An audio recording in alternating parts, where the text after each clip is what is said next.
Welcome back, everybody. This is Sunday's race. Getting ready to do a little bit of rinse and repeat. Up on the bars. Looking for any little twitch that guy's gonna make so I can get some sort of shot, but Craig got me again. That's just how it goes. I'll tell you what, it was a good start. We got out in front of a lot of the guys in our class. Kind of just sneaked down through here just a little bit. Not too awful bad. One little tight spot down here. Right about there. Kind of slows you up a little bit, but we'll go screaming out onto this road. I think I wish I'd have got out of here just a little bit faster for sure. Because you watch, Craig's gonna blow this turn almost. He locked her up tight. If I'd have been up a little tighter, I could have got on the inside of him. Maybe made a pass right there. That'd been pretty cool. Tell you what, it would be a bad video if I didn't include old 199 Blade Schmidt. He really helped me out yesterday. Yesterday, my shifter stripped out the splines and the inside of the shifter. And the old style shifter has that bolt that goes through, and it goes through on a groove on all the older vintage bikes. But the ones like we have, it comes in with a bolt on the side, and it has like a curved spline that goes in there.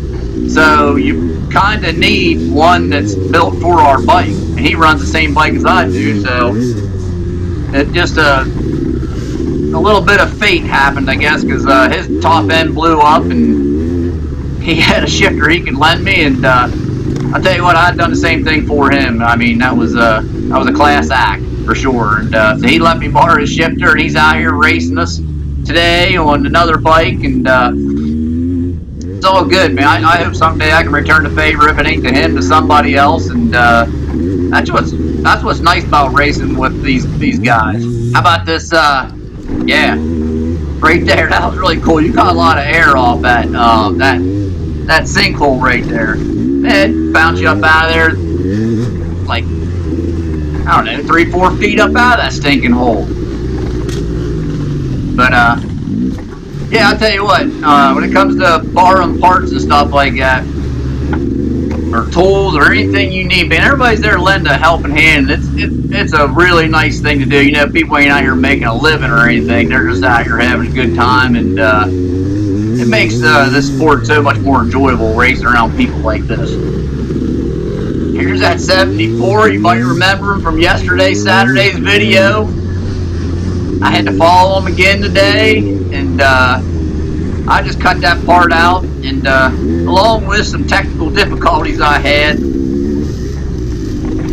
a leaf go over top of my camera lens, didn't notice it, and there's a nice little shale pit hill climb that I really wish we could have got, because I didn't really like kill it or anything going up over the top of it by any means, but that leaf was blocking everything. But I just wanted you to see how I literally could not see nothing when I landed. It was a complete whiteout when I got to the top. I was going up, and I think 510, and that yellow RMZ that we were following was right in front of me. And I was just praying to God they made a good landing, and I had to like slow up. Like, I knew that I wasn't sure where I was going to go, so I didn't cut any of the trail out here on the video. I just started it again where I think it was on the second lap. I'd gotten by the guys, and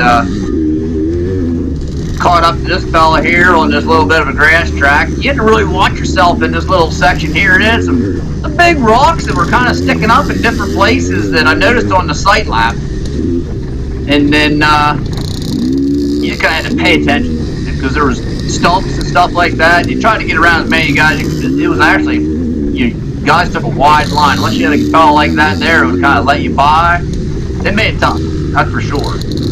Right here was a good place to pass. You can do it before you got out into the grass a little bit, and as you can see, I got in behind somebody else, and you're going to duck back into the woods. You're going to start getting into some of the tighter technical stuff that they put in on Sunday's course here, and that's what I really wanted to make sure that we got a little taste of it here in the video, because I tell you what, they cut her tight.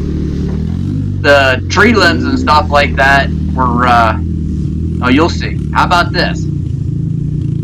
I mean, there's some deer that would have a hard time getting through here, let alone on a dirt bike. And then you put yourself raised up on a 98 KTM, and it makes it the vintage bikes, I think, actually had a better, you know, lower to the ground. You don't got to lean over as far. I think it made it easier for them to get through the woods at times. I know I would have on some of my old vintage bikes and stuff like that. But it was fun. Everybody had the same course to ride, so who's complaining?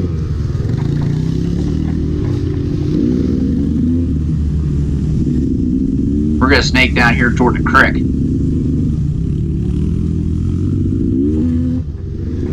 You got behind somebody, you were kind of at their mercy, because there wasn't a whole lot of passing that you could do down along here. I mean, you could scream and holler a little bit if you wanted to, but we're really going to, I know I wasn't going to go a whole lot faster. Kind of opened up in here a little bit. I like this section in through here. Kind of stand up and get with the flow of it a little bit. I had blade shifter on. There was that one stump right there on the left-hand side of the trail. It was in the back of my mind. I always went way left because I didn't want to hit his shifter on anything and mess it up. I didn't either. I paid very close attention to anything on the left side of me.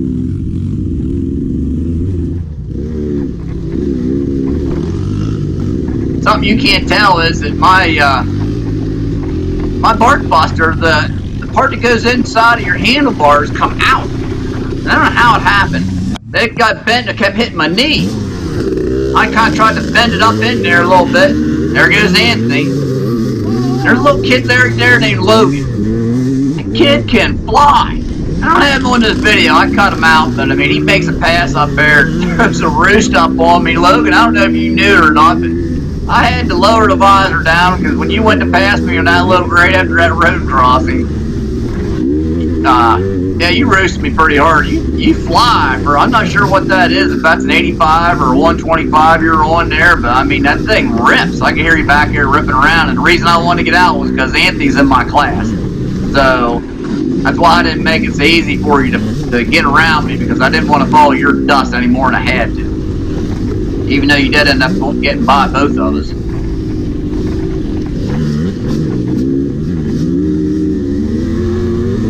But Anthony's got his A game going on here, and him and I do get out for probably a lap, maybe 2 laps here at the end of the race. And the white lap, or the white flag comes out, and we get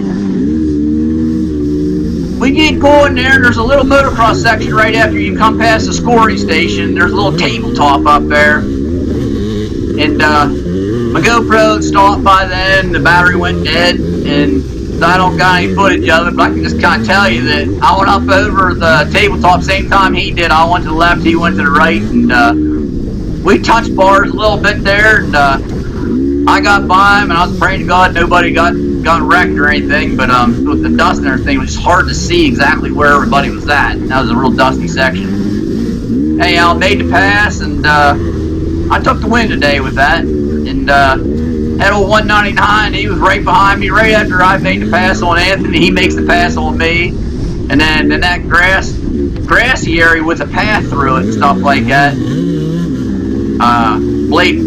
he laid it down on some of the loose rock sections right there, and I was able to sneak by on the inside and get a lucky pass on him that way, and keep the lead for the rest of the lap. So all in all, though, it was a good day racing. It was tight. I was tired from the day before, that's for darn sure.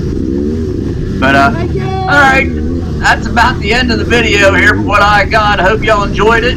Had a great time, Dave Cuskill and Darlene. Can't wait till next year. Talk to y'all a little later.